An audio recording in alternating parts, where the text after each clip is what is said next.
President Obama said today he's had strong disagreements with the man who launched the global war on terror, his predecessor, George W. Bush.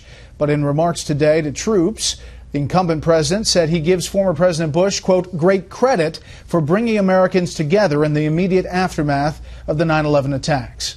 Tonight, Chief Washington correspondent James Rosen reports from the White House on how the jihadist threat has evolved and even grown under President Obama's watch. In a town hall with troops at Fort Meade and others stationed worldwide, President Obama argued that core al-Qaeda has been dismantled. But what's happened with this radical violent extremism is that it's metastasized and it's spread to other areas. And right now, ground zero for those activities is in Syria with ISIL.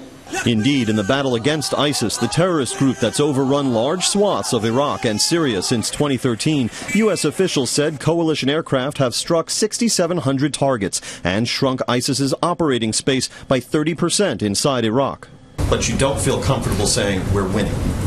Well, that's an assessment that the Department of Defense could share with you, and there is an understanding. Commander-in-Chief, and you speak for him. There is an understandable tendency to want to do a little, play-by-play of a military conflict. Important progress has been made, but there is a tremendous amount of work that remains to be done. So help you God. So help me God.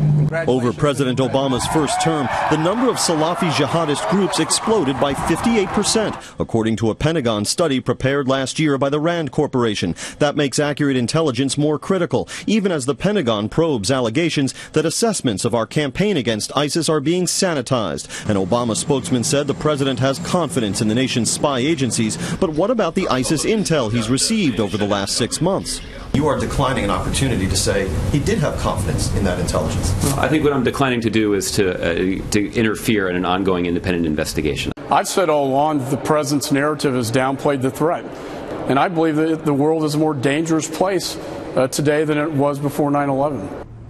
Aides to President Obama also said the U.S. has spent the last several months ramping up its capabilities to contend with terrorism sponsored and supported by the nation with which the president has negotiated his signature diplomatic initiative, Iran. Bret. James Rosen live on the North Lawn. James, thank you.